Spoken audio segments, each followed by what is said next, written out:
हाँ।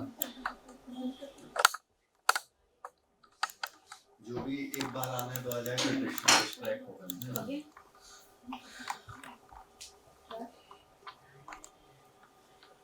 रोलिंग।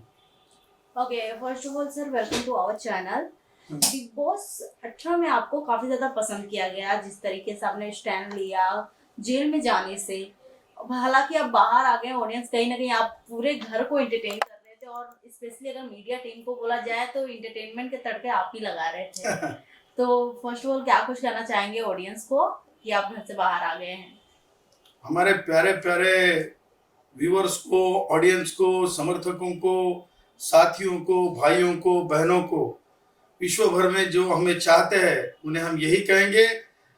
वो एक गाना था, चलो बुलावा आया है, हमें भी बुलावा आया था, कोर्ट ने हमें बुलाया था। जब कोर्ट की पेशी लगती है तो हाजिरी लगानी पड़ती है। तो कोर्ट की पेशी के कारण यानी हम एक ऐसे माननीय उच्च न्यायालय जो अदालत है वहाँ के मुख्य न्यायमूर्ति जी के सामने भारत के संविधानिक जो संबंधित केस थी, उस केस के सिलसिले में हमें बुलाया था। इसीलिए हमको जो है केस की तारीख पर अपनी बहस करने के लिए, अपनी आर्गुमेंट करने के लिए मुझे और डॉक्टर जयश्री पाटिल को जो है कोर्ट में जाना पड़ा था। इसीलिए हम जो है बिग बॉस से वेरी वेरी ऑनर यानी बहुत इज्जत के साथ कोर्ट की बात की मद्देनजर हम जो है बिग बॉस से कोर्ट की तरफ रवाना हुए थे। हालांकि अब बाहर आ गए, ऑडियंस कहीं ना कहीं अभी भी नाराज है, तो कोई ऐसा अपकमिंग में प्लान है सर कि बाद में भी हम री एंट्री भी कर सकते हैं? हाँ, डंके की चोट पे अगर हमें समय मिला तो जरूर जरूर जरूर हम फिर बिग बॉस में हो गए, और बिग बॉस में हम अपनी जो चीजें हैं बहुत अच्छी तरह से रखने की, हमारी सोच बहुत अच्छी तरह से रखने की पूरी कोशिश करेंगे।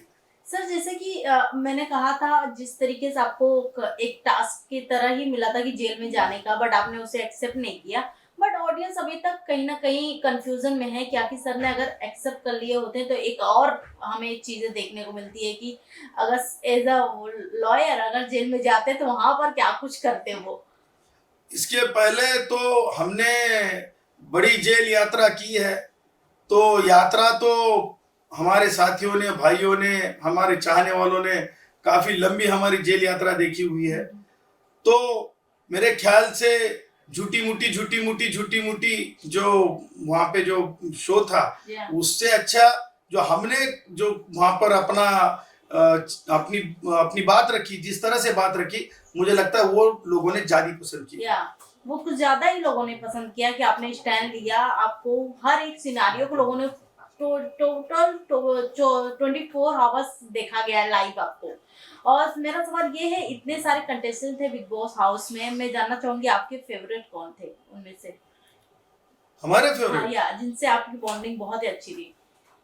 हम बॉन्डिंग पे विश्वास नहीं, हम अपने आप पे विश्वास रखते हैं, और हम जो बोलते हैं डंके की चोट पे बोलते हैं।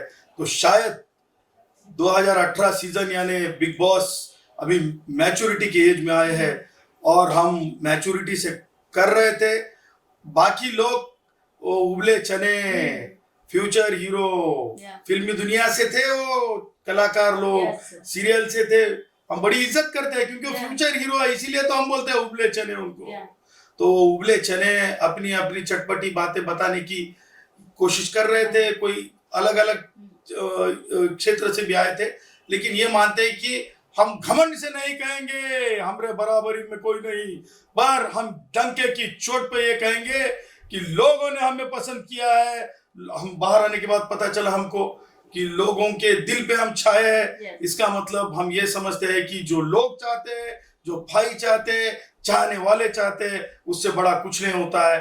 तो लोगों ने जिसे बड़ा समझा, लोगों ने जिसे एक नंबर दिया, लोगों ने कहा हम एक नंबर पे है, तो हम ये समझते हैं कि वहां पे हमारे साथ साथ बराबरी के साथ कोई नहीं था। क्या बात है सर। मैं जानना चाहूंगी, इतने सारे कंटेस्टेंट में से आपके टॉप 5 कौन है जिसे आप देखते हैं? हालांकि आपने उनके साथ रहा है, पर्सनली आपने जाना है, आपको उनके बिहेवियर से लगता है कि कौन फ्यूचर में टॉप 5 रहेगा, या फिर कौन ट्रॉफी उठा सकता है बिग बॉस 18 का? वो सारे 17 एक बराबर है और गुण रतन सदावर्ते सबसे ऊपर है। ये हम नहीं कहते हैं, ये जनता कहती है, ये पब्लिक कहती है, ये पब्लिक बोलती है। कहीं ना कहीं अगर आप घर में बने रहते तो हालांकि टॉप 3 टॉप 2 टॉप 1 में भी आप रहते, बट इन केसेस आप बाहर आ गए हैं, तो मेरा ये है कि आपके अकॉर्डिंग कौन आपके हिसाब से लगता है कि इस बार बिग बॉस में अच्छा गेम प्ले है उसका इस समय? हम कराची वाले से डरते नहीं, दाऊद इब्राहिम को बख्शते नहीं, तो हमसे अच्छा कौन। हम अगर फिर वहां होंगे तो हम बिग बॉस हमारी तरफ ही रखेंगे। क्या बात है। ऐसा कोई गिला शिकवा जो कि बिग बॉस से रह गया अभी तक खेलना हो, अगर आप पहले हफ्ते में खेलती होते तो कुछ था पहले से प्लानिंग सर आपका? नहीं, हम स्क्रिप्ट के ऊपर विश्वास नहीं करते, इसीलिए तो मैंने सलमान से एंट्री के समय कहा था कि सलमान, रियलिटी शो में रीटेक नहीं होता है। हमारे कहने का मतलब ही होता है। Thank you sir. लास्टली क्या कुछ कहना चाहेंगे ऑडियंस को आप? यही कहना चाहता हूं कि फिल्मी जगत ने अंडरवर्ल्ड की दुनिया से अपना फासला रखना चाहिए। चीजें बेहतर करने के लिए कलाकारों ने अपने अपने दूसरे कलाकारों के साथ मिठास रखनी चाहिए। खटास, छोटी सी खटास के लिए गलत चीजों के साथ बहते न जाना चाहिए। इसके परिणाम हमें लगता है कि इसके पहले भी कला जगत ने भुगते हैं अंडरवर्ल्ड से, तो अंडरवर्ल्ड से दूरी रखना ही कलाकारों ने बेहतर है। मैं ये समझता हूँ, परेशानी शाहरुख की हो, परेशानी सलमान की हो, परेशानी गोविंदा की हो, परेशानी तो परेशानी होती है, तो इस परेशानी का निपटारा गलत चीजों के साथ जाना नहीं, ये परेशानी का निपटारा आपस में बैर रखना नहीं है। क्या बात है। Thank you so much sir. Thank you.